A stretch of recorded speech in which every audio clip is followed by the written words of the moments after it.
and welcome back to Bookish Theories. In today's video, we'd like to talk about ATEEZ's Eternal Sunshine, focusing on a little breakdown and analysis of the lyrics and the music video to see what they can tell us about the concept and the storyline. Eternal Sunshine is a song co-written by Hongjung and Mingi that deals with the themes of memory, friendship, and happiness. This is a track that expresses the desire to cherish the memories that we share with the people that we love in order to make them last forever, and in the video, this concept is portrayed with the boys living in an eternal fantasy where they can be together without being affected by the seasons. Now, the title of the song seems to be a callback to Eternal Sunshine of a Spotless Mind, which is a movie from 2004 that Hongjung himself recommended in the past. This is a film about a couple who breaks up and decides to erase the memories that they have of each other after the ending of their relationship. In doing so, however, the characters not only erase the sad memories associated to their misery, but also the happy memories that they built together. So in the film, the story uses this sci-fi element to reflect on the nature of memory and romantic love. You see, Eternal Sunshine of a Spotless Mind is a title that comes from a poem by Alexander Pope, and in the film this line refers to the characters' desire to regain their happiness by letting go of the pain that ruined their life. The spotless mind that is mentioned in the title is a mind that is spotless because it's free from pain and worries. It doesn't contain the sad memories of the past, and because of that, the characters think that they can find the eternal bliss that only a mind free from pain can achieve. In the story, however, this doesn't really work because without the memories of their love, the characters destroy both the good and the bad, and people need both in order to learn and grow. While they're not sad anymore, they're not happy anymore either, because the eternal sunshine that they long for cannot be achieved by forgetting, but rather by remembering everything and overcoming the bad to cherish the good. Now, in the song, the concept of eternal sunshine is used in a very similar way, because in the lyrics, ATEEZ describes the eternal sunshine as something that represents the love and friendship that they share with each other and their treasure, which in this context seems to be none other than ATEEZ themselves. At the beginning, for instance, the boys start off by asking what memories you would choose if you could only remember one. In the story that they're telling us, ATEEZ choose the one that they're living in this very moment, because being together is like having a Christmas in August. You see, the unity that this love creates is like an eternal festival that challenges the passage of time and generates a spark of brilliance. It makes them happy, gives them confidence, and it makes them hopeful for the future, so they want this moment to last forever because the happiness that they feel right now makes them shine like a sunshine that never ends. Now, in the song, the rush that they feel is also directed at the audience themselves, because this happiness is a type of feeling that creates more happiness the more it spreads. If Mingi reassures us that all our dreams will come true and that it gives us a star, Hongjung straight up gives us a series of rules to keep this eternal sunshine from shining on. Rule number 1 is obviously to think of him every day. The second is to sing along to this song to stay cheerful and happy, and the third is to toast every moment, because good memories must always be celebrated. In the lyrics, it tells us that there are many types of eternity, but the one that we all share is the best of them all, and in the video this concept is conveyed with a fantasy that shows us all the colors and happiness that the song is truly about.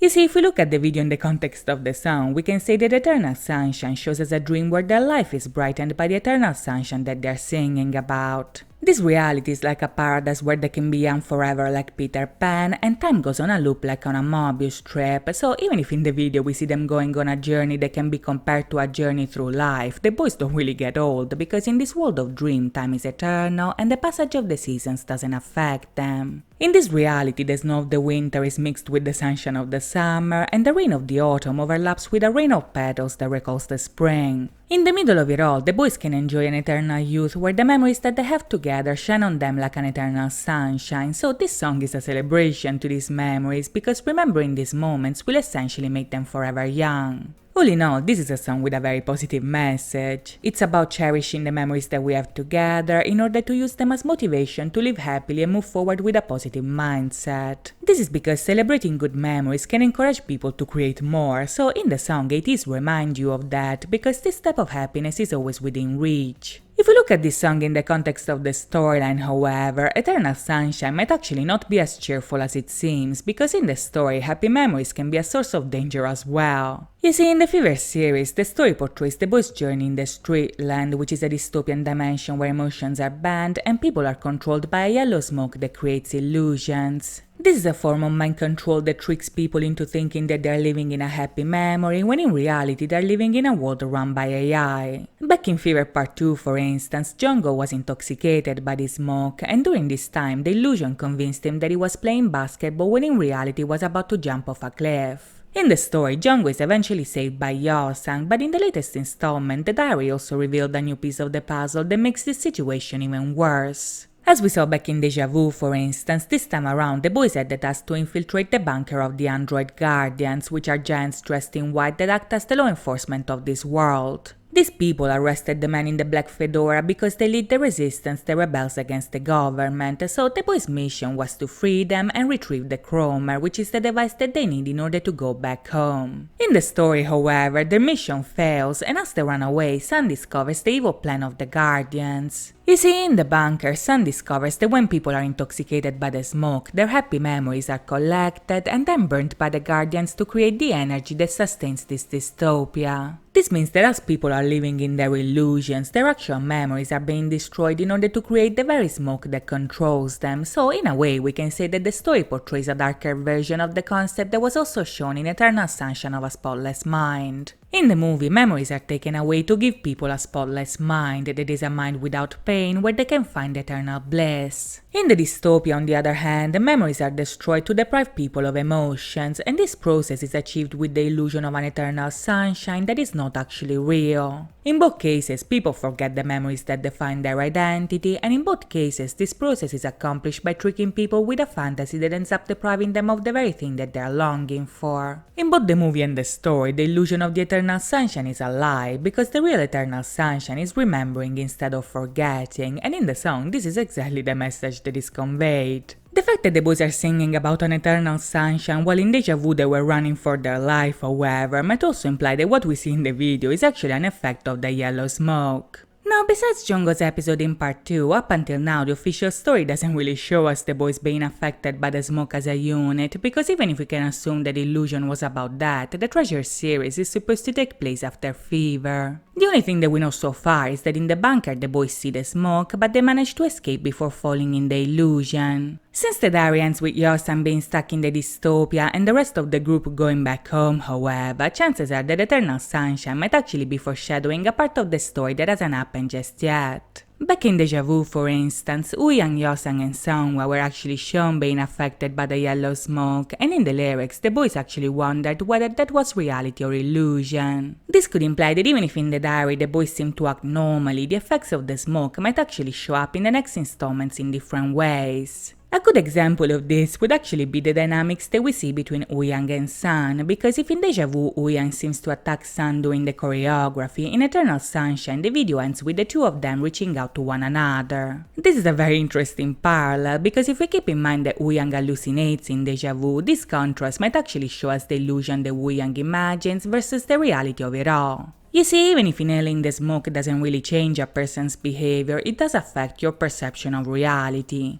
This means that when somebody tries to wake somebody else, this person might react in an aggressive way even if they're not aggressive people to begin with. Now, since in the diary Woo-young is described as a very gentle and caring character, what we see in Deja Vu might actually be his reaction to Sun's attempt at saving him from the smoke. If you look closely, at the end of Eternal Sunshine, the two come together over a shining border that separates them. Woo-young jumps up from the fantasy, and Sun comes out of nowhere from the sky, so this imaginary line might actually be a way to show us Sun reaching out to Woo-young in order to pull him out of the illusion. Another clue that might confirm this to be true is actually what happened to Jungkook back in part 2, because when he was intoxicated by the smoke, he perceived the illusion as reality and called reality a Deja Vu. This might imply that something similar could be happening to Woo-young as well, but if this is the case, then this part of the storyline will be explored in the next comeback, because as of right now, the only one left in the dystopia is actually Yeo-sang. Even if for now the group is separated and the chromer is broken, the boys will probably find a way to go back to the Streetland in order to save him, and this would actually start to connect us right back to the Treasure series, because back in Say My Name, Yeo-sang was in the same prison that trapped the Black Pirate. By the end, however, we also saw that he managed to break free, so even if we still don't know how, the boys will indeed find a way to go back to save him. To know how things will play out, however, we'll have to wait and see. In the meantime, I hope you guys enjoyed this video, and if you did, please think about liking and subscribing. As always, thank you so much for watching, guys. I'll see you next time. Bye bye!